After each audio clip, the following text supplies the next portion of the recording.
নমস্কার বন্ধুরা, আজকে আমি চলে গেছিলাম মায়াপুর ধামে।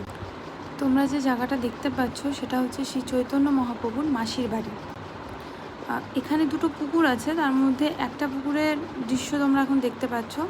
এখানে অসংখ্য মাছ রয়েছে। আর এই পুকুরের একটা স্পেশালিটি হচ্ছে, এটা যেহেতু ভগবানের উদ্দেশ্যে বানানো পুকুর, তো সেই জন্য এই পুকুরের মাছ কেউ ধরে না।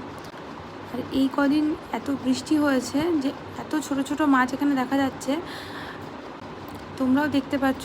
প্রচুর মাছ রয়েছে এখানে। আর আমি অবাক হয়ে গেছি যে এত বড় বড় মাছ রয়েছে এখানে। আর এখানে যারা নিত্য পুজো করে বা প্রত্যেক দিন ঘুরতে আসে, তারা প্রত্যেকেই মাছগুলোকে খেতে দেয়। আমি এত কাছ থেকে এরকমভাবে পুকুরে মাছ প্রথমবার দেখছি। আমার তো খুব ভালো লাগছে। তোমাদের কেমন লাগছে জানিও অবশ্যই কমেন্ট বক্সে। আর আমার চ্যানেলটাকে প্লিজ প্লিজ প্লিজ সাবস্ক্রাইব করে দিও আর লাইক করে দিও। Thank you.